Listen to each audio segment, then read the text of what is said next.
Okay. I think this is part 5. Sylvester returns. I spent my days working on the handovers for the temple and the printing industry while reviewing Royal Academy coursework and observing the orphanage's studies. The children with magic tools who were old enough to be baptized this winter were going to meet with Sylvester in the autumn so that he could determine whether they were worthy of becoming nobles under his guardianship. As a result, they were now intensely focused on their education, making sure there was nothing wrong with how they carried themselves. Melkor and the apprentice Blue Priest were approaching their duties with equal fervor as the Harvest Festival approached. Dirk had now obtained a magic tool and was desperately chugging the potions that Roderick and Feline were making in an attempt to accumulate more mana. He wouldn't need to enroll at the Royal Academy for another 3 years, but he wanted to get as much of a head start as he could. Okay, has he been taught any kind of mana compression? I'm assuming not. As I continued my work, an ordinance arrived from Audley in the castle. Sylvester and his retinue were about to arrive back from the funeral in Arnsbach. It would seem that Lord Ferdinand sent all sorts of gifts, she continued. You are wanted back at the castle today for dinner. So I returned to the castle with Melkor and our retainers. The mention of gifts had me really excited. Maybe there was a time-stopping magic tool packed with delicious fish among them? Welcome back, we said to Sylvester as he alighted with Cardstad. Once everyone was on their feet, the servants began unloading the luggage. The retainers' carriages were arriving behind them, along with many more packed with nothing but luggage. They had departed with a ton of stuff and returned with just as much. In fact, they're using extra carriages, so they must have even more than they left with. Did he not get the stuff that you brought with him? Or that he brought with him? Did Ferdinand not get the stuff you were supposed to give him? I don't know. Because how much could Ferdinand have given them? Seriously. You certainly brought a lot back with you, I remarked to Sylvester. You must have as much luggage as Ferdinand when he departed for Arnsbach. He looked down at me with a grimace. And whose fault is that? Did the two of you think I'm some kind of luggage servant? I certainly didn't. The most I'd done was ask him to deliver the items Ferdinand requested, which meant there was only one culprit to speak of. Ah, I see. Ferdinand is to blame. It must be tough having such a demanding little brother. I was trying to praise Sylvester, but he gave me a swift chop beneath the cover of his long sleeve. How bizarre. You sent him something ridiculous, apparently. He put his head in his hand and said that the available ingredients wouldn't be enough. Something ridiculous, I echoed. What was he referring to? How am I supposed to know? Anyway, the last 3 carriages are for you. What? She gets 3 carriages worth of stuff? What the fuck is in there? Dude! Ferdinand, what did you give her? Surely one of them has a time-stopping magic tool in it. But what about the other 2? Okay, now I'm curious. We're going to discuss Arnsbach over dinner, so check them out and put the contents away before then. With that, Sylvester started shooing me away. I couldn't help but blink in surprise as I gazed between him and the carriages. There were 5 packed with luggage, and 3 of those were for me. Lady Rosemine, there's not much time before dinner, Audley informed me. Let us hurry. She summoned Grisha and Lace Leda before heading over to the carriages. I would need to sort through all 3, but my motivation vanished the moment I saw the first one. These are plates, bowls, and pots, I observed. They've already been cleaned with washing, so send them to the temple. Oh, I'm assuming that's from when they ate the food from the top-stopping magic tool? I assume? Yeah, that has to be that. Oh, but some of those might be from the food that Mother prepared for the introductory tournament. I wonder which ones are hers. I never cooked, so I wouldn't know without asking the chefs. That they were all empty at least meant he had eaten, but sorting through them was going to be even more of a chore than expected. Might I suggest sending them to the temple kitchen for Ella and Hugo to sort through, Feline said. Perhaps we could even fill them with new sweets and dishes before we return them to Lady Elvira, or when we return them to Lady Elvira.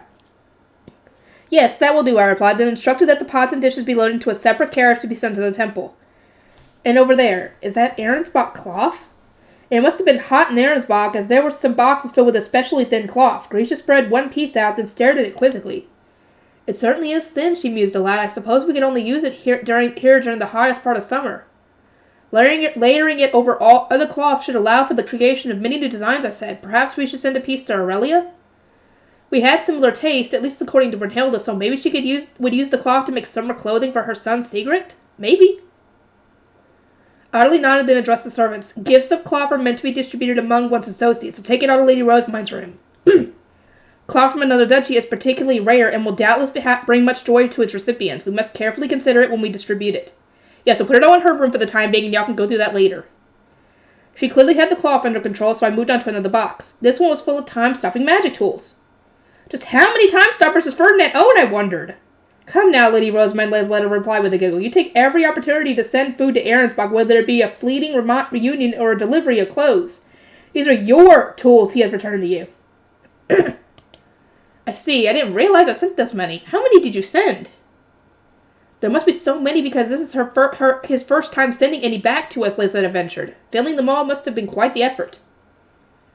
I imagined Ferdinand struggling to decide which meals to send me, which brought a smile to my face, but then I realized that he probably dumped the task on Justice. Your work is appreciated, Justice! I'm assuming one of them at least, is filled with fish. I'm assuming ingredients, essentially. I opened one of the tools with that in mind and found a bunch of strange things I'd never seen before organized into tiny groups. Hartman and Clarissa, who were also peering inside, let out cries of delight. Oh, my Ahrensbach ingredients, Clarissa explained. These are bound to be rare. Perhaps this is his payment for the ingredients and brewing utensils you sent him, Lady Rosamond? And there are notes explaining what they are, Hartman added. Taking them straight to the library workshop seems ideal, and so it was. I cracked open the next box, and the smell of the ocean immediately struck my senses. I pushed inside the lid without another moment's hesitation and took in the grand sight before me. There were a ton of tiny sprushes packed into one corner and registers as well. I also spotted plenty of fish I didn't recognize, and some of them that had already been cut up, but that was fine. The accompanying notes explained what they were and how to prepare them. Yes, fish! I cheered. There's so much! Lady Rosamond, please close the box before the fish start moving, Daniel shouted. He then hastily replaced the lid, removing the fish from my side, but simply knowing they were there was enough to fill my heart with glee. Thank you, Ferdinand! I'm so happy right now! There were so many fish recipes whirling through my mind that my head started to swim. It was a shame that we couldn't cook them with soy sauce, but I was absolutely going to make fresh fish balls. You gotta figure out how to make soy sauce in that world, and then you'll be able to put it with the fish, and you'll be able to have your own version of Japanese food. Ooh! If you could make soy sauce, you could probably make sushi. Sushi! Lady Rosamond, where should we take this fish? Divided evenly between the castle and temp, I wish to share this joy with everyone.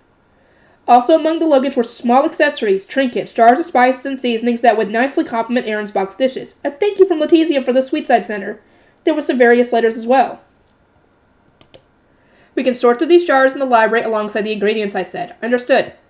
After going through the rest of the luggage, I sent the carriages to my library and the temple. I made sure to inform Losfrom by ordonnance and Fran by flying letter that a lot of goods were headed their way. Though I'm sure this was tiring enough, Letter said, there will be more sorting to do when we return to your room. I nodded. We would need to decide who should receive the cloth and accessories, and in what order. I was already weary from all the delicate socializing, which I really wasn't suited for, but I made my way to my room in the northern building. Wilfred and Charlotte and Melchior accompanied me, all carrying souvenirs from Sylvester. So, those packages from Uncle really were all for you, huh? Wilfred said, looking exasperated. I pursed my lips. And you all got things from Sylvester, I see. He didn't get me anything. You got all that luggage, yet you still want more? Packages from Ferdinand aren't the same as souvenirs from my adoptive father. Yeah, I have to agree. Did y'all get anything from Ferdinand? I assume not. So, you're kind of even on that one. Yes, Sylvester had complained about needing to prepare souvenirs for his kids at the very last minute after seeing that none of the luggage was for them. But that wasn't my fault. Our sister was the only one who sent food and ingredients to Uncle, remember? Charlotte noted. It's only natural that she would be the only one to receive packages in response. She was completely right. Ferdinand had given me all the luggage in return for the things I'd sent him, so it wasn't the slightest bit unusual. Then again, I suppose he could have at least given my siblings something out of courtesy. That he had given them nothing at all was pretty harsh, but also a little admirable. He really was the kind of person who did the bare minimum that was required, not to be outright offensive. I thought back to when Ferdinand initially moved to Ahrensbach. I'd prepared gifts for Letizia as well as Detlinde, which he had said was superfluous, since Detlinde would most likely share a portion of the gifts she received with her sister anyway. He knows you have siblings, Wilfred said. Couldn't he have been a bit more considerate? I do feel a bit left out, Melchior agreed. I paused, unsure whether I should say what I had really thought. Then I decided I might as well. Ferdinand never received this kind of consideration from Lady Veronica. Any souvenirs and the like he received were probably hand-me-downs from his brother, so while you might consider it common sense, he was likely never taught that you should send gifts to a person's siblings as well. Wilfred blinked in surprise while Charlotte nodded. I know how I feel, she said. Grandmother never gifted me anything, not even once. I was only ever given your hand-me-downs, brother. Really? He asked. Really. She gave you her full attention in the Eastern building, and when you came to the main building after your baptism, Mother and Father doted on you as well. It made me so very envious. Her words were clearly shocking to Wilfred, but she refused to elaborate any further and merely concluded. Mother sent me gifts on occasions, but Uncle did not even have that. We cannot blame him for not understanding these things. Indeed, I said, Ferdinand most likely assumed that I would distribute the gifts to you all. You would receive a shares of the cloth and fish, so please treat them as if he had given them to you directly. I'm looking forward to it, Melchior replied, sincerely overjoyed. As I was dividing up the gifts in my room, dinner time arrived in the blink of an eye. I made my way to the dining hall, looking forward to hearing about Sylvester's trip. How was Ahrensbach, I asked. Has Ferdinand received a hidden room? Has he been eating? Sylvester nodded. It's in the western building, but yes, he's got a hidden room now. I checked with Prince Sigiswald, and there's no mistaking it. That's a relief. I assumed it was one less thing to worry about, but Sylvester shot me a stern glare. We received indirect complaints from Ferdinand's retainers. They were already deftly busy with the funeral and welcoming visitors from Lanzanov, so moving for the western building on top of that was a nightmare. And while the retainers had disapproved of the extra work, having to clean and inspect the new room Ferdinand had been over the moon. Not to mention, Sylvester continued, after I delivered those ingredients you gave me, he went straight into his new hidden room and refused to come out. He pulled so many all-nighters throughout the duration of the funeral that he ended up a complete mess. I suspect he was sleeping during the day instead, since he always looked better at dinner time than in the morning. He was that excited about it. Girl! You've talked to him through letters. You know that he was dying. He was starved for some time to do research or to brew. Now that he's got his hidden room and he's got those ingredients, do you really think he's not going to do it? Dude. Did you not expect that to be the consequences of giving him a hidden room, ingredients, and rejuvenation potions? Ferdinand, you big dummy. I didn't spend all that time negotiating so that you could start staying up all night. Well, he was clearly having fun, so don't worry about it too much, Sylvester said. I was more concerned about Lanzanov's and the Sovereign Knight's order. Did something happen? Florenzi asked, concerned. There was some kind of attack, rebellion, confusion. A section of the Sovereign Knight's order got violent all of a sudden.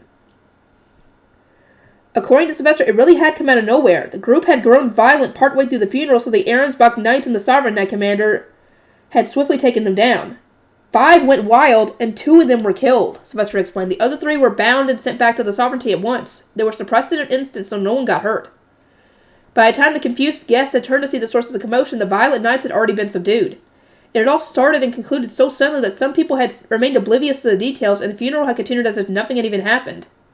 The next day, however, word had spread that the knights had attacked Ahrensbach's next Ob by order of the royal family. Detlinde had apparently spent dinner time screeching about how the Sovereign Knight's Order and members of the royalty had pointed their weapons at her, so everyone there had ended up under the assumption that a major incident had occurred. I can't even begin to imagine who made it happen and why, Sylvester said, but I think the guests came away from the event with much less trust in the Sovereign Knight's Order. What did Ferdinand say, I asked. He admonished Lady Detlinde, telling her that it wasn't something to get so worked up about. In response, she chastised him for not taking her side and protesting against the royal family. Didn't show a lick of gratitude for the fact that he'd already broken his back trying to smooth things over during the post-incident meeting with the royals and the Sovereign Knight's Order. He crossed his arms and heaved a frustrated sigh. She had the king of Lanzanov's grandson doting on her and all.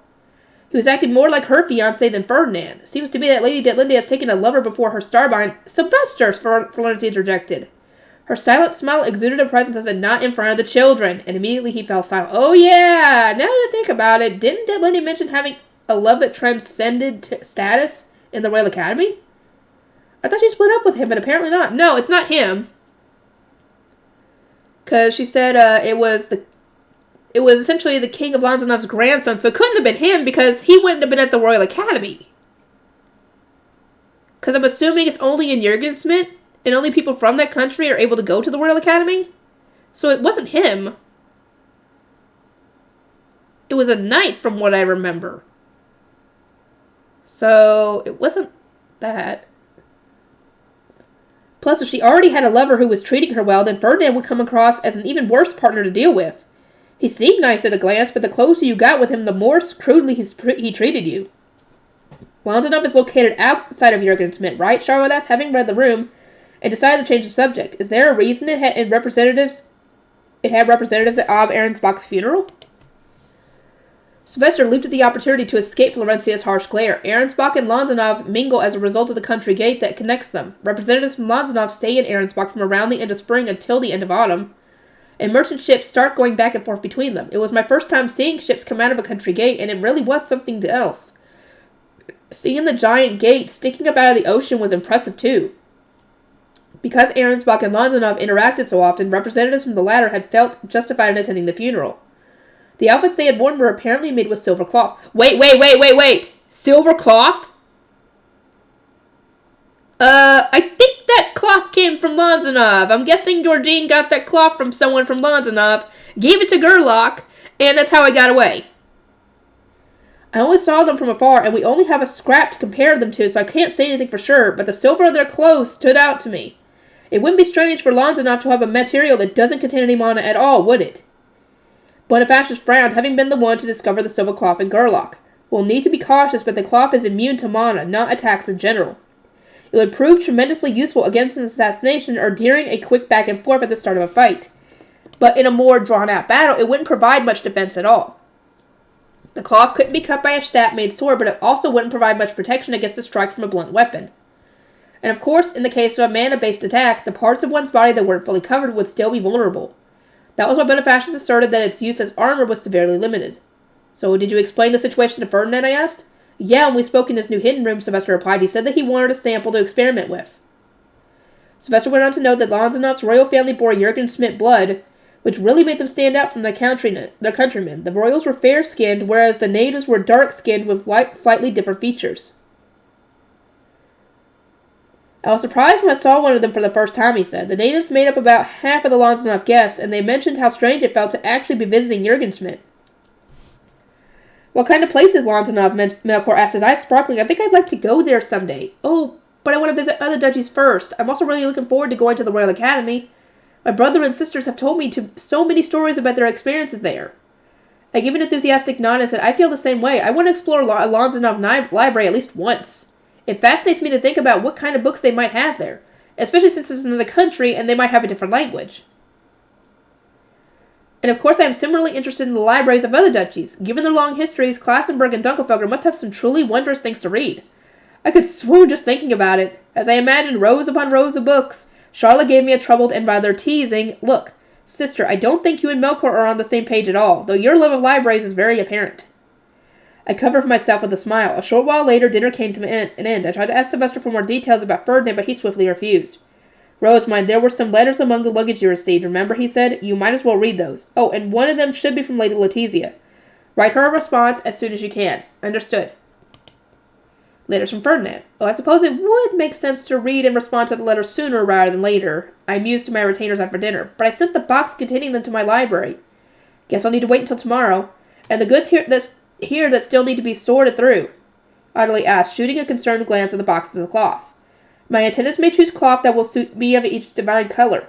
Then they can select some to be given to Florencia, Charlotte, Mother, and Aurelia. You will need to host tea parties to distribute it. Do you have any dates in mind? Tea parties? In a shocking twist, such exchanges were best done in private. This is to prevent the recipients from comparing their gifts and then wishing they had gotten something else. Ouch, this is annoying. I don't want to hold a ton of tea parties just to distribute souvenirs. Ottilie, I do not have the time to select the cloth and then hold a tea party for each individual, I said. Please think of some other way we can distribute it.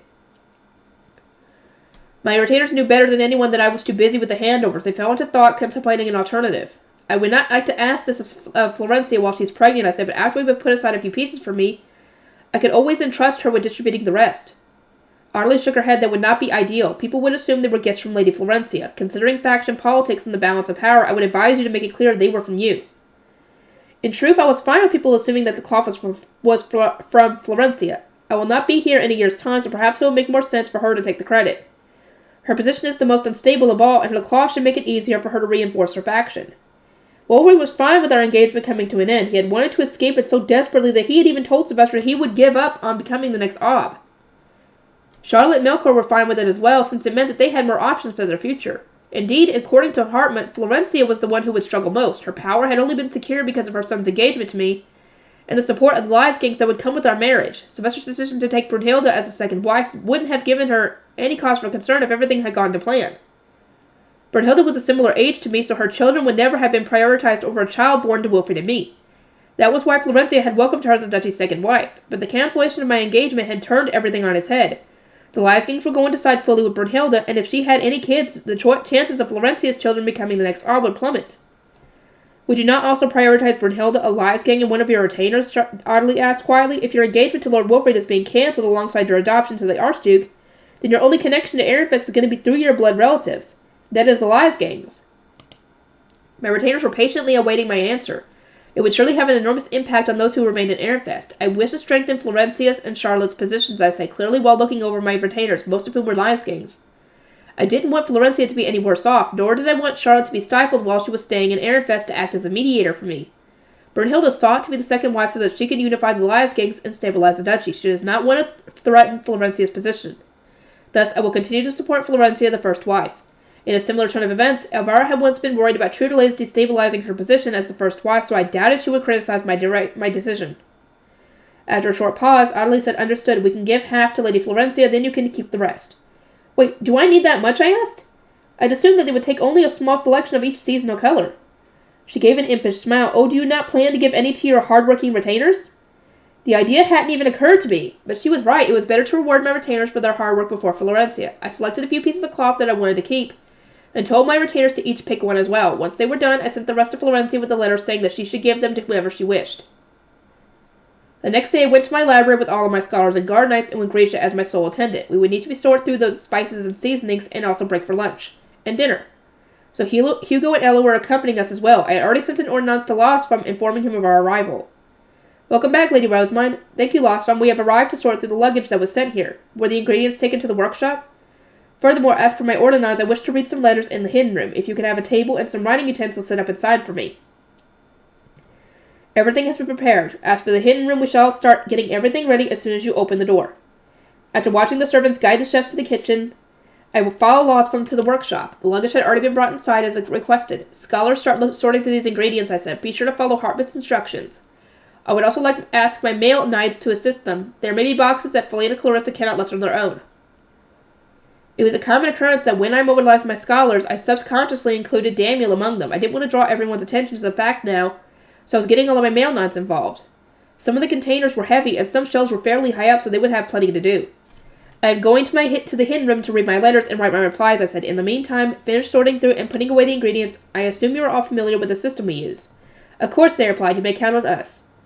My workshops in the temple and my library had both been set up by Ferdinand, so they were organized in the same way. Hartmut and Clarissa were proudly declaring that they had the layout memorized, so it seemed okay to leave everything to them.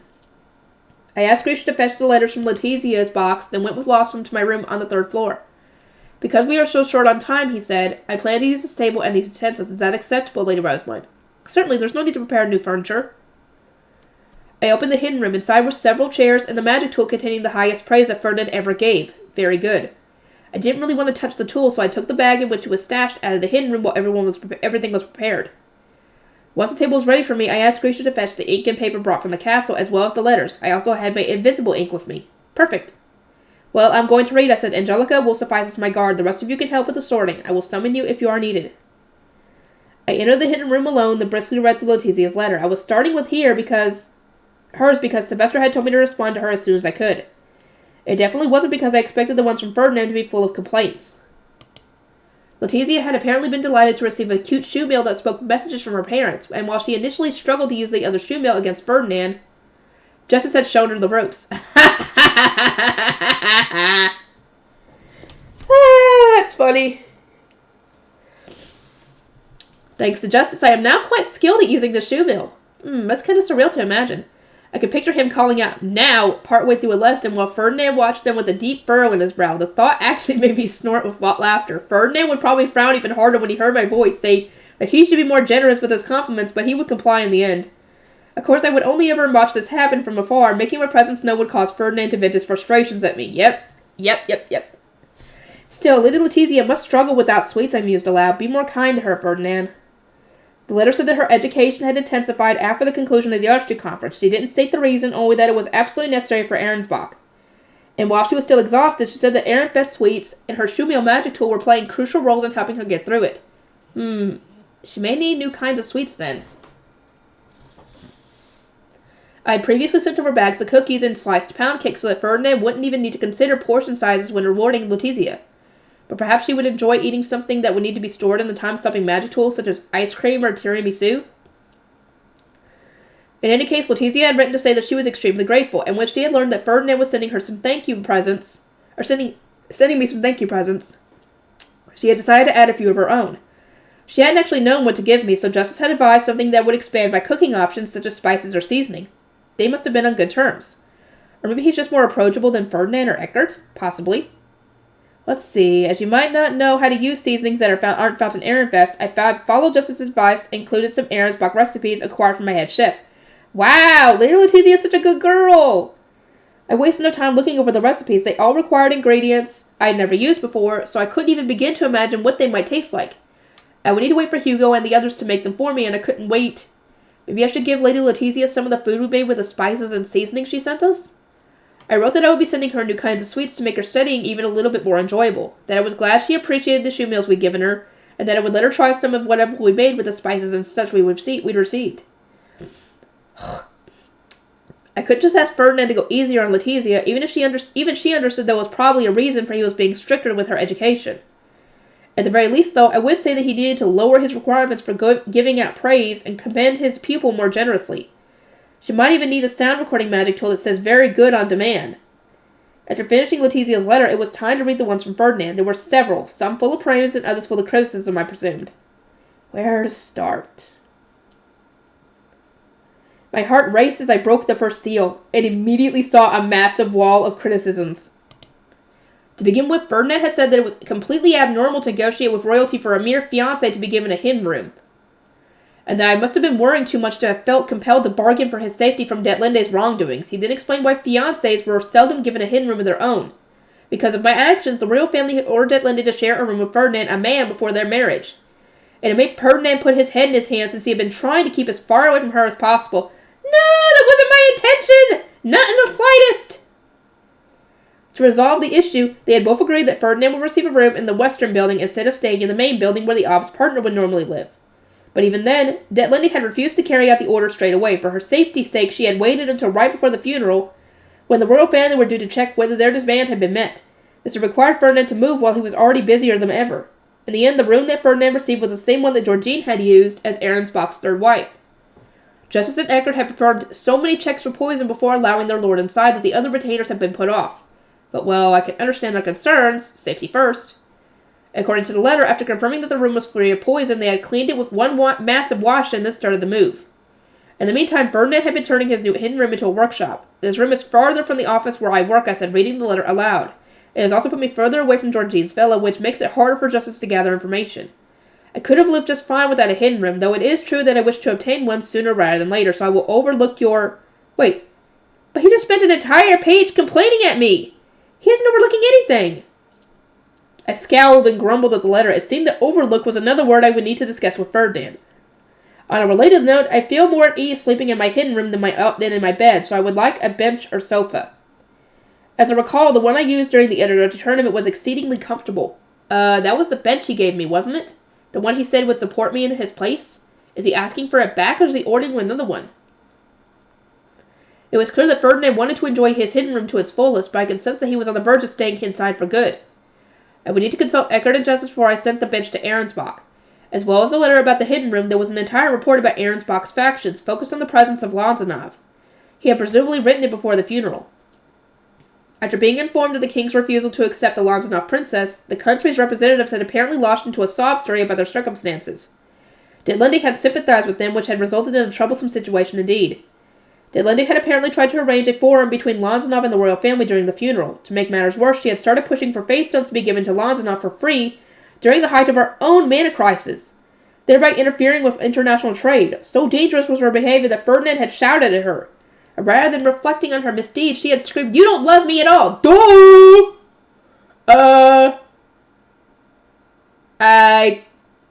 boy. Fleeing to the estate where Lanzanov's representatives were staying. Nobody who saw her outburst was able to comprehend where it had come from. As a fellow eccentric, do you perhaps have any ideas? Wait, what? How am I supposed to know? That aside, the letter made one thing clear. Detlinde was rampaging all over the place. She had taken such a liking to the king of Lanzanov's grandson that she had was more or less glued to his side. This had given Ferdinand more time to focus on his duties, which was good, but it had also caused his workload to balloon to incomparable heights. Lady Detlinde is going to be the next Ob, isn't she? This seems kind of bad. Georgine was now engaged in a valiant battle to stop her daughter from spending all of her time with Lanzanov's envoys in their guest villa. According to the letter, it was a common sight to see her dragging Detlinde back to the castle. Haha. Well, at least she knows to keep her from doing that. At least that much. It was because of Detlinde's brazen, shameful behavior that Letizia's education had needed to be intensified. The factions of Arensbach's castle were all coming together to make Letizia the next Ob as quickly as possible. So I guess Detlinde is actually doing a bit of good thing. Unintentionally, of course.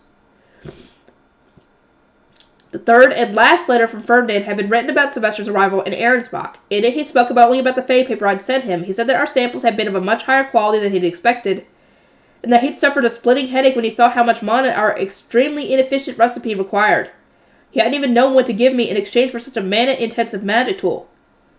For the above reasons, I improved upon your recipe without delay, using my version to brew some more paper, then send me the results. I did wonder why he'd pull those all-nighters, but to think it was because of my recipe. You're such an idiot, Ferdinand. Was it really that urgent?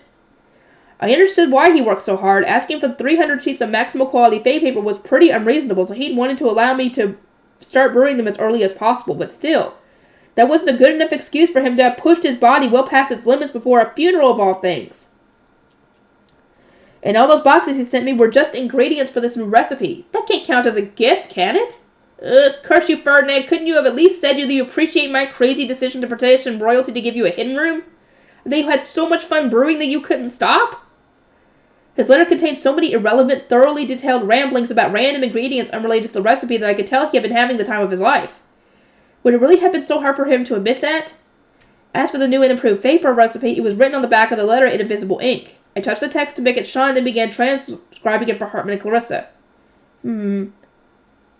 As I reached the end of the page, I realized that the very last sentence wasn't part of the recipe. I set down my pen and stared at the words. Please tell me you're Geduld? Huh? I'm a little confused, just as she is.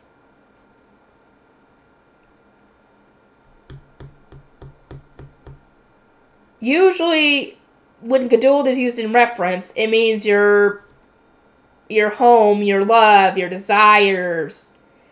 Is he asking for her desires? Why would he? If he is, why? That's what I'm trying to figure out.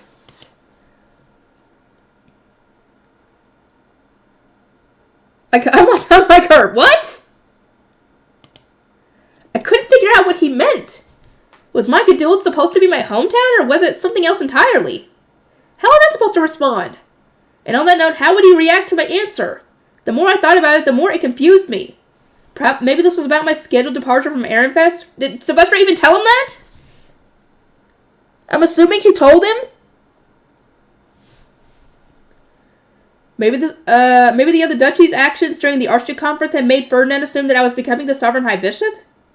I was racking my brain for a hint of some form, and then his face came to mind. He was wearing a silent expression, devoid of emotion. His light golden eyes stared into mine, and in a chilly voice he had asked a single question. Do you wish to rule, Rosamine? Back when he asked me, I said that my only desire was to read. But now I wasn't so sure. My feelings had changed now that Ferdinand was living in Arensbach under constant threat. To save you, Ferdinand, I wouldn't mind obtaining the Grutschheit and becoming queen. I'd already acted without consulting him. I was a Zent candidate now, and my aim was to become a princess and acquire the Grutschheit before the next Archduke Conference. Well, then again, back then, you guys had not, back then, that was before he was supposed to go to Arensbach, so I mean, I wonder what he'd think about that. Just imagining his reaction was scary enough, and it stopped me from answering about my Geduld. I wrote around the question instead, then exited my hidden room. We need to brew 300 sheets of Fey paper according to this new recipe from Ferdinand, I announced. Making this paper would most likely be my final interaction with Ferdinand. I wouldn't be able to brew for him after my adoption, and we wouldn't even be able to exchange letters once I was engaged to Sigiswald. My days spent freely were becoming fewer and fewer, but I wanted to help Ferdinand while I still had the chance. I'll give my answer once I finish the paper. Ooh, Charme Hunt! The Trombe hunt and the Starbine ceremony. Magnificent, Herbert declared. I am learning so much just from looking at this recipe. These methods for minimizing both mana expenditure and the need for expensive ingredients only reinforces the importance of experience. Clarissa was similarly in awe. By using methods and ingredients that neither one of them had considered, Ferdinand had managed to drastically reduce both the mana requirements and the cost to bring maximal quality Fey paper. But as a consequence, the paper takes longer to brew and requires a wider range of variety of ingredients, I noted in a desperate attempt to promote the speed of my own recipe. Hartman gave a wry smile. That may be so, but Clarissa and I can brew this paper without exhausting our mana. Using the new recipe from Lord Ferdinand will prove much faster overall. Mine required the mass production of gold dust, which was time-consuming to make and extremely mana-intensive. That was why nobody else would use my recipe. They would need to brew more rejuvenation potions on top of everything else.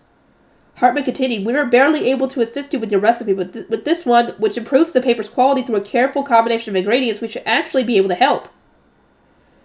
The modifications to my recipe had made it so that art scholars could actually brew it themselves, but only by the skin of their teeth. It really went to show how inefficient my recipe had been, and how much of a tall order he had put upon us. According to this recipe, Clarissa said, peering down at the text, Lord Ferdinand will perform the final stage of the brewing. Indeed, on closer inspection, Ferdinand wanted a paper that was one step away from completion. In other words, we were to supply 300 sheets that could be turned into maximal quality Fey paper. He must have determined that it would be less wasteful in terms of both mana and ingredients for him to complete the process himself, Hartman mused. Perhaps it was your hard work to obtain him a workshop that led to this change of plans. I nodded. Now that Ferdinand had his own workshop, he could do the most crucial part of the brewing process himself. That was bound to be the reason for his new instructions, and it changed how much fireproof paper we would need. Fireproof paper is scarce and expensive, so we certainly wouldn't want to minimize its use, Clarissa said. She then looked at the box we had in the workshop. There definitely wasn't enough inside for our purposes. Lady Rosamund, you bought the planting company's entire stock, correct? How are we going to obtain the rest we require? We won't be able to buy it.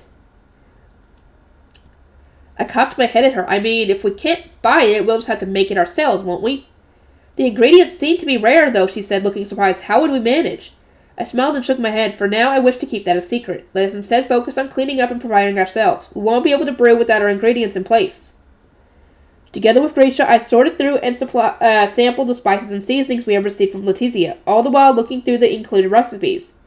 We arranged everything so that Hartman and the others would have an easier time finding what they needed.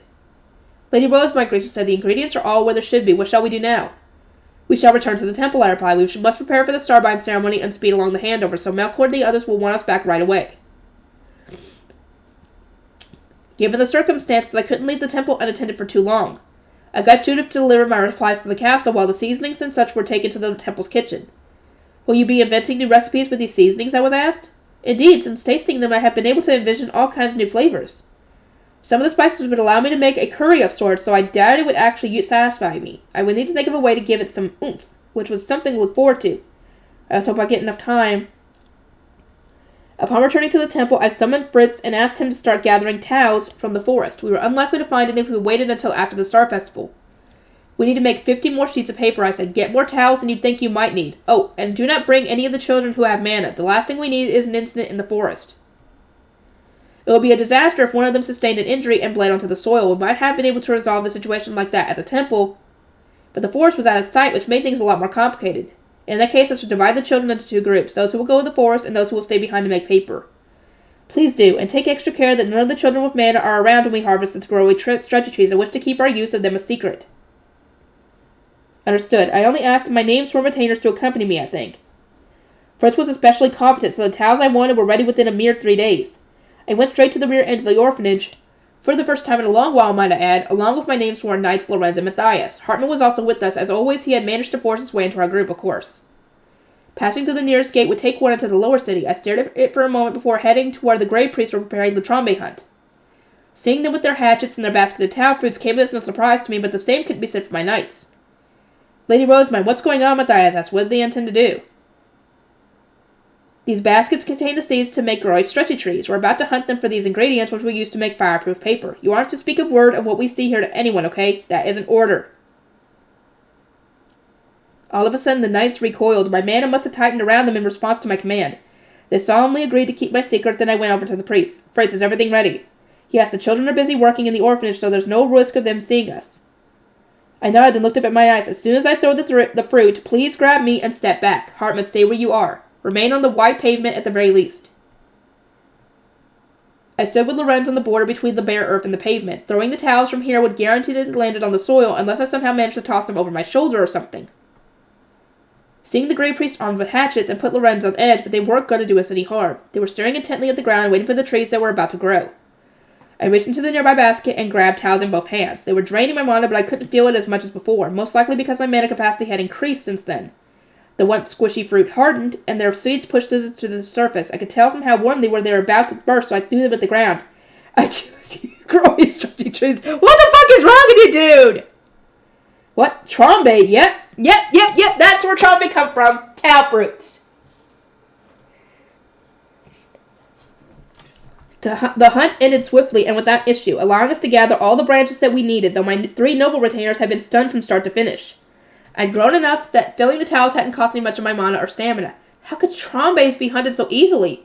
I thought they could only be slain by knights with black weapons. But Thias and Lorenz were shocked to have seen commoners beat Trombe with ease, but all the priests had done was chop away the branches as they sprouted from the earth.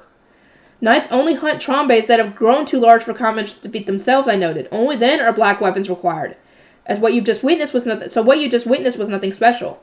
Still, why do you want us to keep this a secret? Lorenz asked, tilting his head at me. Matthias nodded. Should you not share this information with the Knight's Order? They could destroy the Trombes before they become a threat. There is a festival in the lower city during which the commoners gather towels and throw them at one another, I explained. It simply would not do for the Knights to start combing the forest to destroy them all, ending the celebration that so many look forward to in the process. The lower city had a greater population than the Knight's Order, and the commoners' use of human wave attacks was already surprisingly effective. Plus, what if we removed the towel gathering section of the Star Festival only for the Knights to start slacking on their duties? The forest would end up swarmed with Trombes. The current system worked just fine. There was no need to stir things up now. I concluded there is nothing wrong with leaving things as they are. The Knight's Order should only be summoned to defeat Trombes that proved too much for the commoners and the other creatures of the forest. Hartman gave me a cautious look, but would there not be immense chaos if a mana-rich individual with the devouring took part in the festival? I shook my head. A lot of mana is needed to sprout a towel. Let's see. An adult lay noble who had started compressing their mana at the Royal Academy would manage, but most devouring children with that much mana would never live long enough to even participate in the festival. On top of that, towels thrown in the forest or in the city are very unlikely to cause any trouble. They would not sprout on the white pavement. The 3 nobles cast their eyes down. Even in the nobles' quarter, there were children who didn't have magic tools for their mana. At the moment, I continued, there are several noble children living in the orphanage. There is a genuine risk that one of them might cause a Trombe to grow, which is why I do not intend to have the orphans hunt those trees after my departure. Instead, I will make it known to the soldiers and the citizens that fresh young wood from the forest should be sold to the planting company. It would be nice to have the orphanage continue to hunt Trombes since the wood gathered from them was so valuable, but it was simply too risky. I wanted to eliminate as many dangers as I could before leaving for the sovereignty. Plus, the kids who wanted to use magic tools to become nobles were storing so much of their mana that they were having to use rejuvenation potions. It wasn't the time for them to start expanding themselves on Trombe hunts. In any case, the children not aiming to be nobles wouldn't have enough mana to grow a Trombe. We know that because Durek had spent previous Starbind ceremonies playing with the other kids, and no incidents had occurred. The orphans would need a mastery of mana compression to make one sprout. Otherwise, they would need to wait until they were adults, and even then, they would only be able to sprout 1 or 2. Durek would potentially be able to grow a Trombe by studying at the Royal Academy and then returning to the temple as a noble, but he would have more important uses for his mana then. He wouldn't have the leeway to start messing around with towels. I recalled what Benno had said to me before when I went on to use towels as a stopgap solution for the devouring. There was no reason to mention that here and now, though. Fritz, I said, today was our last day hunting Trombes like this. Going forward, I must ask that you only harvest those you come across in the forest, or buy their wood from others who have defeated them. Its value means that we want as much as we can get, but safety always comes first. Once the paper from this harvest has been made, have it delivered to my room. I will purchase it through the planting company. Understood, Lady Rosemine. The Starbind ceremony came not long afterward. I would need to perform the morning ceremony in the temple, then whiz to the castle for the noble ceremony in the afternoon. In other words, it was going to be a busy day. As the High Bishop, I climbed up into the chapel stage and gazed across the gathered couples. Zack was among them, wearing the yellowish outfit of someone born in autumn. The girl standing beside him, dressed in the spring colors, was presumably his bride. She was wearing a hairpin decorated with 2 divine colors. According to Lutz and the others, the girl was Zack's childhood friend and 3 years his junior. She was reserved but reliable, someone who had always supported her soon-to-be husband and praised his talent for creating new and interesting things. During his trips to other cities, which often lasted from spring to autumn, Zack had always looked forward to coming back to the girl. At the same time, she had worried about him while he was away. In the end, her parents had given the couple an ultimatum. They would either get married or split up to pursue other people.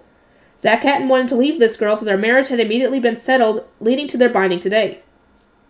May Zack and his bride find happiness. Despite all the warnings I'd received to control myself, the blessing I gave ended up being slightly bigger than usual. Still, it was probably within excusable bounds. I gazed up at the black and golden light bursting near the ceiling, and a shiver ran down my spine. This much for Zack, huh?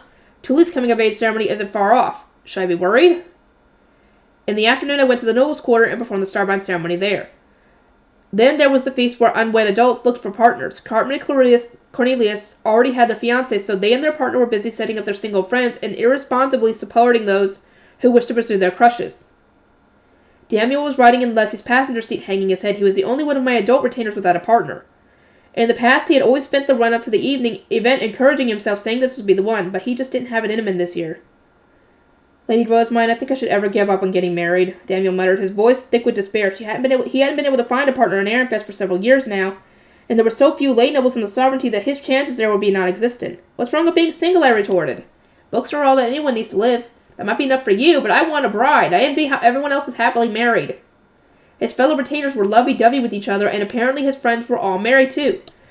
Dang it. One of his adult friends even had a child who was only a few years away from being baptized. Worst of all, when he had grumbled about his troubles to the other retainers, one of them had casually remarked, and you will probably still be single when it comes time for me to baptize my first child. Hartmut! Furthermore, Daniel continued, I cannot move to the sovereignty unless I'm married. If you want a wife that much, I suppose you have no choice but to wait for when Feline comes of age. Lady Rosemont, she told me to my face that she doesn't intend to marry me. It would be cruel of you to order it anyway. His expression was stern, but he sounded defeated. It seemed to me that he was trying not to think of Feline as a love interest simply because work had brought them closer. Close together. Do you mean when you suggested marrying her so that Conrad could become a noble? Yes. As expected, he had interpreted Feline's response as a rejection. Back when she had described their conversation to me, she had painted Daniel as a hero for all that he was doing for her behind the scenes, but seeing him now, I wasn't so sure.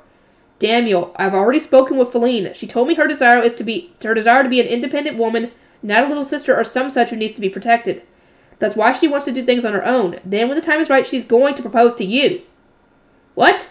Feline? Propose to me? No, I won't be fooled. Not this time.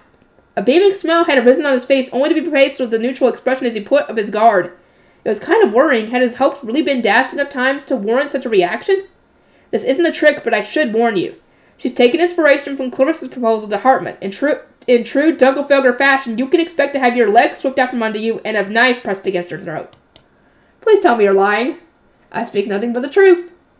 This can't be, Daniel groaned. Though he was cradling his head in his hand, he seemed more full of life than when he had been grumbling about the bleakness of his future. A chuckle escaped me. If you fear an aggressive proposal that much, I would suggest you act first. Lady Rosemont, he said, eyeing me warily. What would you like me to do? What do you mean? It makes no odds to me whether you propose to Feline or she proposes to you. No, I mean for the future. You asked Lady to go with you to the sovereignty, didn't you? As a lay noble, I don't know whether I would be of any use to you there, and the last thing I'd want is to weigh you down. That's why I ask, what do you want me to do? As a lay noble guard knight serving a member of the archducal family, adopted or not, Daniel had been subjected to vicious mockery behind the scenes. People declared that I was only keeping him around because we had known each other since I was little. Our current arrangement couldn't last forever, though. By the time I moved to the sovereignty, everyone will see me as a girl of a marriageable age. Bringing with me a bachelor lay noble from my hometown would invite unwelcome rumors. He continued, his shoulders slumped. This wouldn't be an issue if I were married, but as it stands, I could only complicate things by going with you. I can't imagine why I would even be able to do for you in the sovereignty. You are a strong, unifying force for my retainers. I respect your talent for detecting traces of mana, and consider it a virtue to have a knight who is skilled at paperwork. Moreover, because I've known you for longer than I've known any of my other retainers, it would warm my heart to have you with me. I see. I'm honored, Daniel said, scratching his cheek in a show of embarrassment. That embarrassed me too, but I continued anyway. That said, Feline is staying in Ehrenfest until she comes of age. I am also terribly worried that we won't have enough time for the temple handover, and the printing and related business with the commoners might begin to deteriorate after I'm gone. Thus, there is a part of me that would rather you stay here. Daniel had spent more time training with Ferdinand than any of my other retainers, and would be able to provide input on the industry while assisting Heinrich. Staying in Ehrenfest would allow him to protect Feline from danger after she became the orphanage director and the Gutenbergs in the lower city until the sovereignty was ready for them. In short, there was much to gain from leaving him behind. I intend to protect you as much as I can, I said, but the road ahead of you won't be easy no matter which option you pick. That's why I'm leaving the decision in your hands. I will support whatever choice you make. Daniel spent some time in thought. Then as we finally neared the castle, he looked at me with resolve in his grey eyes and said, Lady Rosemont, I choose to stay in Ehrenfest. If it was settled then. If he did end up marrying Feline, then he would accompany her to the sovereignty when she came of age. If not, and nobody else decided to marry him, he would prioritize my honor and remain in Ehrenfest. I'm glad you made up your mind, Daniel. However, I think it would be more manly if you stole Feline's heart instead of waiting for her to propose. He had radiated coolness while compressing his mana to catch up with Bridget, and while his love had ultimately been lost, his determination had earned him a place in one of Elvira's stories. Being more proactive would appeal not just to Feline, but to my mother as well. Being in one of Lady Elvira's books is more than enough for me. Oh, dang! I'm already over halfway done! We're going to be getting to the next volume soon, guys. Be ready! And that's the newest one besides the one coming out in January, so be ready for that. Tully's coming-of-age ceremony. Just as Elvira had advised, I gave Bonifacius a sound blocker during the feast, and after swearing him to secrecy, asked him to take charge of Daniel for me. He accepted without the slightest hesitation, which was massively helpful. And also massively unexpected as far as Daniel was concerned. When I told him the news, he went into a daze and could only express his joy. It was days later when I returned to the temple and promptly visited Melkor's room. Daniel was with me, so I wanted to recommend that he be taken as an advisor. Melkor, we have decided that Daniel will enter grandfather's service, but he was also going to support Feline in the temple. Given his long history of working here, I think he would make an excellent advisor for you. Then why not put him in my service instead of Lord Bonifacius? Melkor asked. Because you might take a liking to him, and it would pain me if you decided not to give him back. You and Charlotte have your eyes on my retainers due to their excellence, do you not? Charlotte had privately asked me whether she could take any of my retainers who were being left behind when I moved to the sovereignty. In particular, she had one of my scholars, since they had become so excellent that even greater duchies praised them. I needed to refuse her, though. While nothing had been set in stone yet, I hadn't wanted Daniel or Feline to be absorbed into her service while they were at least planning to get married and join me in the sovereignty after Feline came of age. I see. That is a shame, Melkor said. In that case, I will have my retainers trained while yours are still in the temple. He had given up on taking Daniel into his retinue, which came as a relief. I returned to my chambers, then informed my retainers that a peculiar battle was being waged in secret, a battle over who would get to keep them after my departure from Ehrenfest. Lenore nodded in response, unsurprised. Many had been made aware of our skills since we started assisting the Archducal couple with their work. It makes perfect sense that they would want to absorb us into the Archducal family's retinue. Sylvester had sworn everyone to secrecy so that the negotiations were currently taking place behind closed doors. But I expected a full-scale war to break out after my departure. For that reason, Lenore went on, it might be wise to show everyone that Feline and the others will remain in your service even after you leave, and that they intend to join you after coming of age. Lenore? A face stone accessory marked with your crest will show you are still their lady. Otherwise, more lay nobles will struggle to refuse repeated invitations from the Archducal family. There is no way to predict who might make a move or what non-negotiable demands they might make, but your crest should make your intentions perfectly clear. Indeed, turning down such invitations from their superiors would make my lay noble retainers seem impertinent. The same danger applied to the commoner personnel whom I would eventually have accompany me, which was why Lenore suggested that I give them accessories marked with my crest on top of the charms I'd already distributed. Such accessories would continue to be useful even in the sovereignty, as they would make the wearer's connection to me obvious. Lenore continued, as your adoption to the Ob is going to be nullified, you will need to use a personal crest rather than the crest of your duchy. I already have one, I replied. I come up with the crest of the Rosemine workshop, which included a book and quill, an inkpot, branches of the woods used to make plant paper, and the flowers that decorated my hairpins. Together with Benno and Fran, it would remain mine even after my adoption was undone. But what kind of accessory should we put it on? Something they can wear at all times. A ring or necklace might be ideal so they won't be easily stolen. Stolen? Well, I guess whatever I give them is going to be valuable. Face stones are easiest for me to work with, I said. Could I put my crest on them, or would a magic circle, or as would a magic circle when making a charm? Yes, so please make sure to consider the size of the face stones you distribute. You intend to give identical face stones to your retainers and your personnel, correct? That will not do. There must be a clear distinction between the nobles and commoners and your personnel and their family. They will receive harsh glares in the sovereignty otherwise. I gave a compliant nod. This kind of thing was annoying and not something I wanted to deal with, but it was the utmost importance to nobles. Lady Rosemont, Judith said, making her presence known. If you're giving these accessories to your retainers who are staying behind, then please don't forget about me. I acknowledged her request with a smile. As I would simply be engraving my crest into the face stones, the process should take no time at all. Fran, contact the Gilberta Company. I wish to order hairpins and clothes for autumn. I'll give them to Tuli before her coming of age. I went into my hidden room humming a tune, then chose face stones for my retainers as well as my personnel and their family. Of my retainers, I suppose that Feline, Daniel, and Judith were the only ones who would need them. Neither Brunhilde nor Adelie intended to move to the sovereignty, so I doubted they would want accessories pledging their allegiance to me. As for the commoners, I picked up face stones for Tuli, Mom, Rosina, Wilma, Ella, and Hugo, and then for Dad, Camille, and Ella's mom, who would accompany them as family. I didn't yet know whether the Gutenbergs were going to come with me, so it seemed wise to put theirs on hold. Hugo's family was going to stay in Ehrenfest, but Ella's mom would move to the sovereignty. She had agreed to start looking after her new granddaughter as soon as she was born so that Ella could return to work without delay. I was told she was a waitress and wanted to quit her job anyhow, so this opportunity had come as a welcome surprise to her. I think these are enough face stones, and the sizes look about right. I took out my diptych and stared at my somewhat complex flowery crest. I turned my step into a pen and copied the design onto some paper made from a fey beast. Once the first sheet was done, I gazed upon the various face stones I collected inside. Drawing the same thing over and over again was going to be tiring. Magic circles had text and sigils and would work even if they weren't perfect, but my crest was artwork. Any discrepancy would really stand out. If only I could copy this crest, I muttered. Maybe I could select it with my fingers? Like I would when using a tablet? Mostly on a whim, I tapped into Uranel's muscle memory and used my finger to select the crest. My mana ended up thinly spread over the area I wanted to duplicate. Wow, it worked! A yellow ball of mana now sat atop the paper. Somehow I was on track to actually duplicate my crest. Trembling with emotion, I stared at the section I'd marked. Am I actually going to do this? Is it going to work? Okay, here we go. Copy and place. After a few words of self-encouragement, I moved my fingers while staring at the marked space. At once the single crest turned into two. One that remained in place and the other followed my fingers. I moved it to a blank space on the page and tapped, placing it on the page. Wow, holy cow, isn't this super convenient? Enthused, I duplicated the crest as many times as I needed. Then I carved them into the face stones with mana, and that was that. I went ahead and poured mana into the face stones so that I could reshape them, then added some holes that one could thread string through. Now even commoners would be able to wear them. This didn't take me very long at all, I mused aloud, looking at the pile of crest-marked face stones in front of me. Using this duplication method would make transcribing much easier, and if everyone adopted it, the number of books in the world would skyrocket. No longer was I afraid of marrying a bookless scrub like Prince Sigiswald. With this power, I would be able to fill my villa's book room in a week. I don't know if that would happen when it comes to books. Maybe pictures, but not books. Oh! That could work with Wilma's art! You could have her draw something, and once you make it, you could duplicate it, put it on the paper, and boom! You got that done! I wonder if it would work with words. If it does, then you're right. If not, oh well.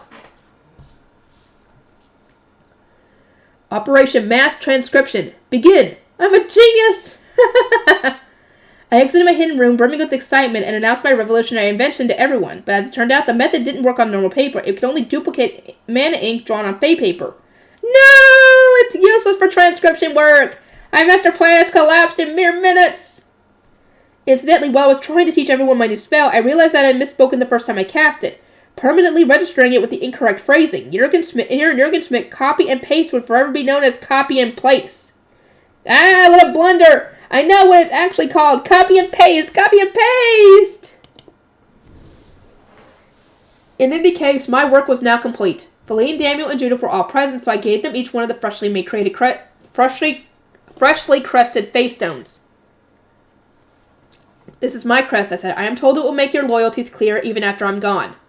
We are honored, Daniel replied, though I think you should give some to Hartman and Clarissa as well. I realize that these are meant for those who are staying behind and your commoner personnel, but still, please consider it. I promised to do just that, but only if they brought me their own face stones to be crested. It was 3 days later when Karina and her seamstress arrived from the Gilberta Company. I am giving stones marked with my crest to those who will eventually follow me out of this duchy, and to any of the family members who will join them, I explained. They are supposed to keep their wearers from being taken by other nobles. Then, after the move, they will show who is in my service. I took out 4 face stones and continued. These 2 are for Tuli and Effa, my personnel, while these 2 are for Gunter and Camille, who plan to accompany them. Lady Rosemine, this is... Tuli had been about to say that the gesture was obviously favoritism, but I smiled at Karina and said, Karina, please tell me when you know which other seamstresses are going to accompany me. I'll make charms for them as well. My chefs, their family, and my musician have received theirs already. Understood, she replied with a nod and a smile. Tuli sighed in relief, now aware that she and the rest of my lower city family weren't the only ones receiving charms. I took the opportunity to stare at her braid, burning the sight into my mind while I still could. At the end of summer, she would come of age and start wearing her hair up as an adult. Huh? Tuli has a pretty sizable chest now. Meanwhile, I'm still flat as a board. You're not having gone completely through puberty yet, girl, so you'll get a chest. I don't know how big, but you'll get one. I was thoroughly compressing my mana for our paper brewing in the Entwood Kiln in autumn, which meant my body had stopped growing again. Only when my work was done would I return to spreading my mana thin. And if she's coming of age, I guess she's about to get engaged. Tuli getting married. Getting married. I don't know who she'll end up with, but I don't like it one bit. My Tuli getting married!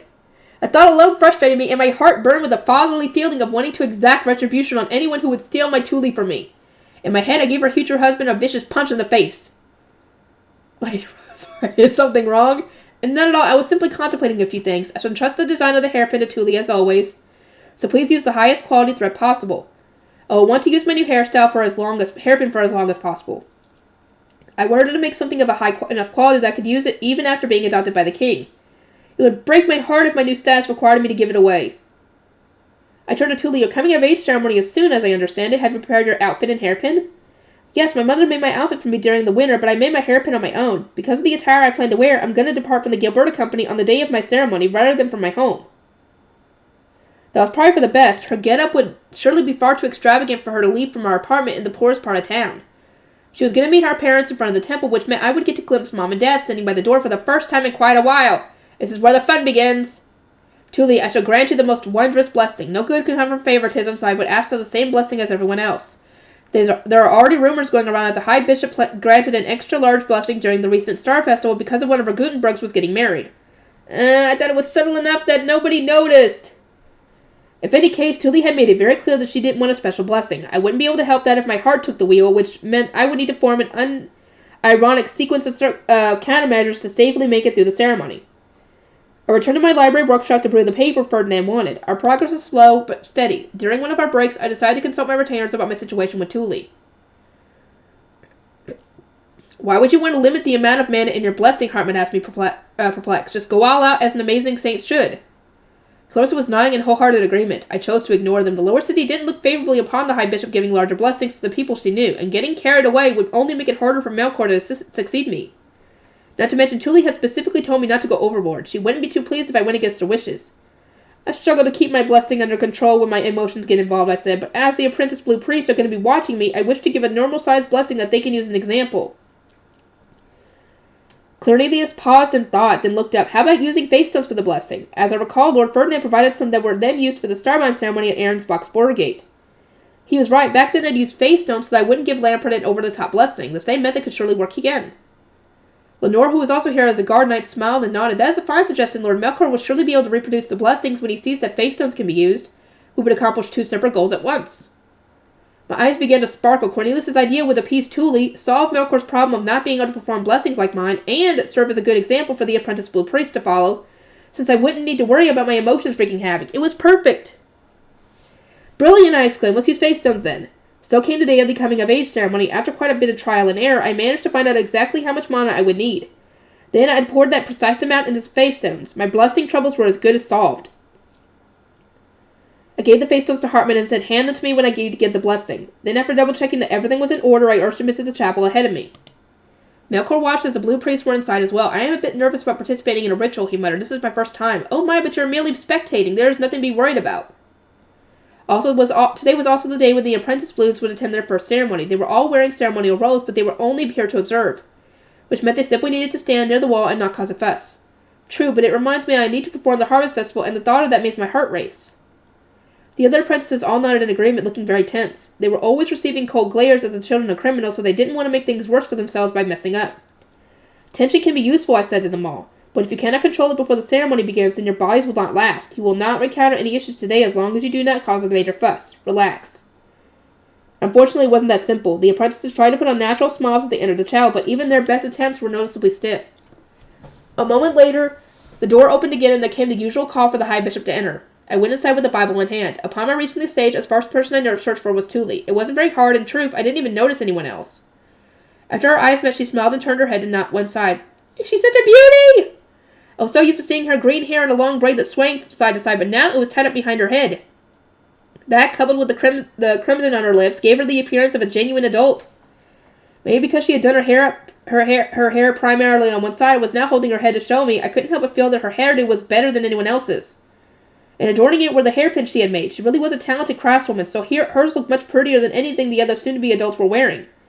She had one on either side of her head, which made her stand out, but the hairpins themselves were anything but extravagant. They boasted only a modest number of small flowers and exuded an air of purity.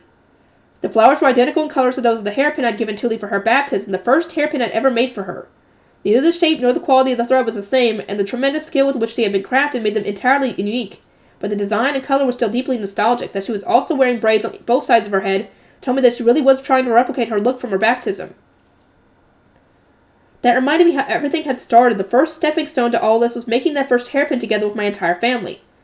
Tuli was wearing a simple dress, one that wouldn't stand out in the lower city and that she could easily be able to wear in the future. Rather than sticking to a single color like all the other outfits, however, it made use of the same gradient pattern as my own clothes, indicating that Mom had dyed it. Even if we weren't wearing the same colors, it was nice to know that we matched in some way. Tuli placed a hand on her chest where the face stone had given her was resting. It was blue to match her birth season, which made it hard to see on top of her blue clothes. Oh, jeez, I'm so happy I could cry. I gazed around the room in an attempt to keep tears at bay and spotted a pink head among the crowd.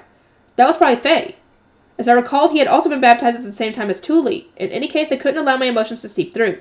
Not in front of the apprentice blues who were lined up in a nearby corner. In a deliberate attempt to steer my thoughts away from Tuli, I started performing the coming-of-age ceremony. I accepted the face stones from Hartmouth and granted the blessing. O Laden Shaft, God of Fire, hear my prayers. May you grace those who have newly come of age with your blessing. May those who offer their prayers and gratitude be blessed with your divine protection. Blue light shot out from the face stones as a blessing, no larger than normal as Tuli had requested, which then rained down on the new adults. My dear sister gazed up at it relieved, and then gave me a smile that clearly said, "Well done. I did it! I saved the day!" The ceremony concluded, and the doors to the chapel opened. Mom and Dad were to the other side as expected. I was a little disappointed that Camille wasn't with them. He hadn't been baptized yet, so he was still at home. But then they smiled and showed me the crest of the face stones I'd given them, which they were wearing on leather cords around their necks. Dad was looking so determined that he might as well have screamed, "You can count on me to come with you." It was selfish of me to bring my family to the sovereignty. I understood that well enough, but some of the people here in Ehrenfest were aware of their relation to me. Hartman had managed to suss it out on his own, so maybe someone else had as well? I didn't know how my loved ones might have exploited it if they stayed behind. Or might be exploited if they stayed behind, nor how great my rampage would be if something happened to them. So I was electing to bring them within my sphere of influence. It was self-serving without a doubt, but they accepted it with a smile. My heart was overflowing with love and joy, which made my mind begin to swell. By the time I realized my mistake, it was too late. Another blue blessing shot up into the air and exploded, incomparably larger than the ones I just given. Oh shit, sorry! The new adults filtering out of the chapel stopped and stared while the priests who were busy cleaning up yelped and stumbled. The apprentice blues lined up by the wall were gawking at the surprise blessing. In an instant, Tuli spun around and glared daggers at me. I could tell she wanted to shout, "Mine? What are you doing? I'm sorry. I'm so sorry. I didn't mean to." Oh, Tuli with her hair up. She's so cute. Sorry, she didn't mean to. Panicked, I desperately tried to come up with an excuse. My mind was blank. It was a bonus blessing. For the spectating apprentices, I wanted to give an example of a blessing not given through face stones. And what a splendid example it was, Hartman cried, moved. He was trying to cover for me, but I didn't think it helped. Mom and Dad went from looking surprised to barely holding back laughter while Tuli continued to fix me with a terrifying stare. Thus, the coming-of-age ceremony concluded with a blunder of epic proportions. Whoops. Okay, when are they going to tell who she gets engaged to? Because she does end up getting engaged to somebody. Come on, tell them! Anyway, I'll see you guys next time.